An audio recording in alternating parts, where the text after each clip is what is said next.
salaamullaahi calaykum asxaabteeda sharafta leh kusoo dhawaada mar kale iyo muuqaal cusub. maanta muuqaalkeenu wuxuu ku saabsan yahay tiknoolajiyada cusub iyo saameynta ay ku yeelatay habnololeedkeena. tiknoolajiyadu waxay saameyn weyn ku yeelatay dhammaan habnololeedkeena, laga bilaabo warbaahinta bulshada ilaa shaqada iyo waxbarashada. ereyga technology haddii aan micneyno Soomaali ahaan wuxuu noqonayaa farsamo gacmeed cilmiyeedaysan. ereygan asalkiisu wuxuu ka imaaday Greek, balse xilligan aynu joogno luqad walba sidiisa ayay ku oo hadda qof walba technology ayuu yaqaanaa meel walba uu joogo. tiknoolajiyadu waxay saameyn weyn ku yeelatay nolosheena dhinac kasta, laga bilaabo hufnaanta gaadiidka iyo badbaadada, helitaanka cunno iyo daryeel caafimaad, bulsho iyo wax soo saar. awoodda internetku waxay u sahashay bulshooyinka caalamka inay sameeyaan fikrado iyo agab si fududna dadka loola wadaago. si kastaba ha ahaatee, isticmaalka xad-dhaafka ah ee tiknoolajiyada qaar ayaa lala xiriiriyey hoos u dhaca caafimaadka dhimirka, kordhinta qaybinta bulshada iyo walaacyada gaarka ah. maalin kasta ugu yaraan dhowr waxyaabood aanu ka maarmeyn ayay ku shaqo leedahay tiknoolajiyada. muuqaalkan aad hadda daawanaysid internetka hadduusan ahaadeen maadan daawadeen. sidoo kale waalid ama qaraabo adduunka geeskiisa jooga ayaad xilligaa rabtid la hadli kartaa, adigoo weliba maqal ama muuqaal hadba kaa rabtid aad kula hadli kartid. haddaba waa kuwee hal abuuradii ugu dambeeyey, waana kuwee kuwa aad runtii aadan u malaysan karin nolol maalmeedkeena la-aantooda. faafidda coronavirus miyuu naga dhigay mid aan aad ugu tiirsannahay tiknoolajiyada, mise waxay naga caawisay inaan ka gudubno caqabadaha sanadka? waxaan isla eegi doonaa qaababka ay u saamaysay tiknoolajiyada nolosheena sanadihii ugu dambeeyey. horumarinta isgaarsiinta. telefoonkii ugu horeeyey ee cod soo gudbiya ayaa la soo saaray sanadii 1976. waxaan soo saaray Alexander Graham Bell. halkan Emma Watson inaan ku arko ayaan rabaa. hadalkaas wuxuu ahaa hadalkii ugu horeeyey ee lagu soo gudbiyo telefoonka. Bell wuxuu ku taamayay maalin maalmaha ka mid ah ay dhici doonto magaalo kasta in laga helo telefoonka noocaas ah. runtii fikradiisa maanta waxaa la moodaa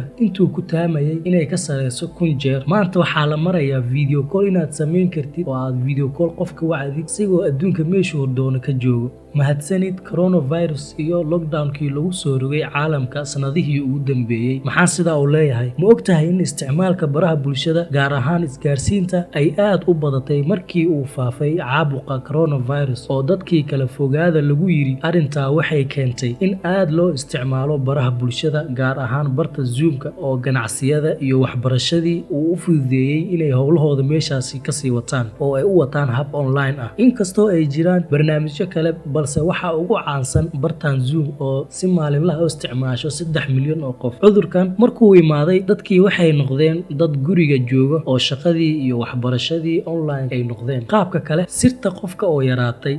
waxaan ku bixinaynaa in badan nolosheena internetka si ka badan sidii hore. 2 sano ee lasoo dhaafay, adduunka oo dhan ayaa kala xirnaa oo qof walba gurigiisa fadhiyey. tiknoolajiyada ayaa fududeysay howl maalmeedkii uu qofka qabsan lahaa. taana waxay keensatay in qofka noloshiisa dhan keeno baraha bulshada, aysan jirin wax u qarsoon. xilliyadii hore qofka sirihiisa iyo waxyaabaha u qarsoon lama ogaan jirin xitaa qofka kuu dhow, balse sanadahan dambe waxaad moodaa in isbeddel aad u weyn jiro. waxaadna arkaysaa qof aadan weligaa arag ayaad waxaad taqaanaa dooqiisa, waxyaabaha sirta u ah iyo dabcigiisa oo dhan. middaa waxaa sababay sida xad-dhaafka ah ee loo isticmaalo social media. qofka waxyaabaha daruuriga u ahaa oo dhan laptopkiisa ama mobilkiisa lagu soo koobay. adeeg ma rabtaa? shirkado kuu adeegaya qaab online ah ayaa kuu diyaar ah. asxaabtaad inaad waqti la qaadatid ma rabtaa? baraha bulshada Facebook, Snapchat, Instagram iyo kuwo kaloo badan ayaa kula diyaar ah. madadaalo ma rabtaa? Netflix iyo shirkadaha kale filimaanta iibiyo iyo online games kuu diyaar ah. intaas oo dhan waxay kuu qasbayaan inaad online ahaatid oo aad guriga fadhidid. sidaa darteed ayaa waxaa keenaysa in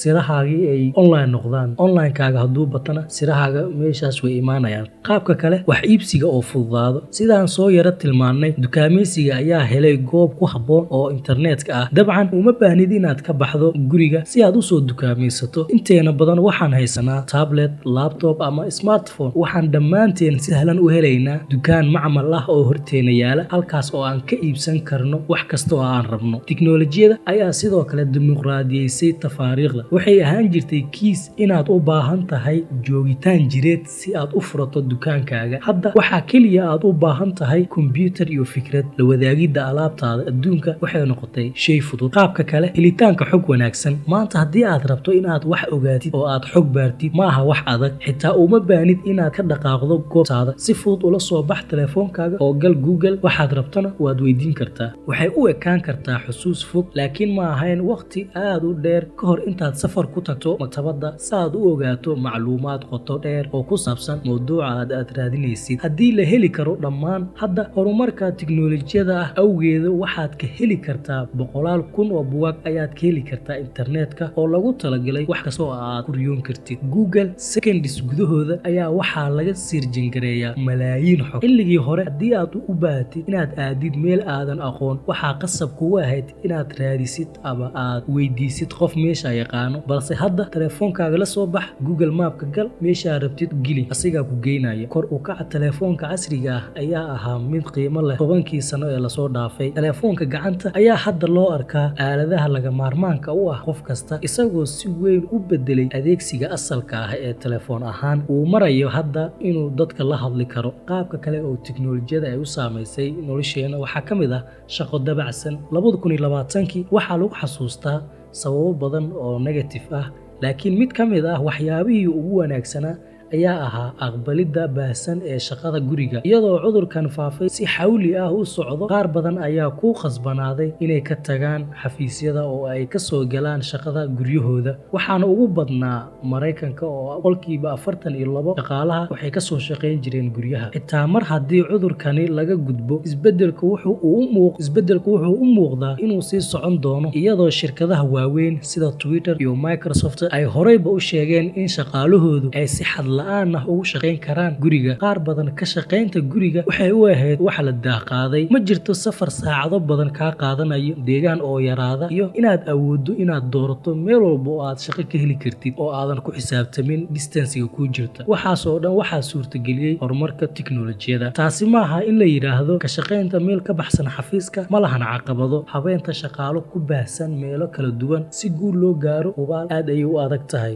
Qaabka kale, dabagalka caafimaadka wacan. Isbeddelka kale ee tiknoolajiyada wuxuu ahaa kor u kaca qalabka jirdhiska. Xilligan waxaynu heli karnaa aalado xilliga aad jimicsiga sameynaysid aad ku kontarooli kartid caafimaadkaaga. Haddii aad rabtid inaad la socotid caafimaadkaaga, waxaad u baahan tahay inaad isticmaashid smartwatcheskaas. Sanadka 2019kii, shirkadda Apple waxay iibisay Apple Watches gaaraya 31 milyan, taasoo ka dhigaysa sumadda saacadaha ugu caansan adduunka, taasoo aad uga sareysa noocyada caanka ah hadda sida Rolex iyo Omega. Haddaba maxay tahay saacadda jirdhiska? Markii aad sporting sameynaysid ayay kuu kontarooleysaa caafimaadkaaga, waxaadna awood u yeelan kartaa inaad la socotid garaaca wadnahaaga iyo cadaadiska dhiigga. La socoshada aan la soconno caafimaadkeena xilliga jimicsiga iyo xilliga hurdada waxay kaa kaalmeynaysaa inaad la socotid caafimaadkaaga dee wax kugu soo kordhaan aad u raadsid goobaha caafimaadka. Intaa waxay ahaayeen tiknoolajiyadii ugu cusbeed ee nolosheena saameyn ku yeelatay. Runtii tiknoolajiyada si weyn ayay u sii socotaa oo maalin walba wax cusub ayaa la soo saarayaa. Inta hadda la joogo,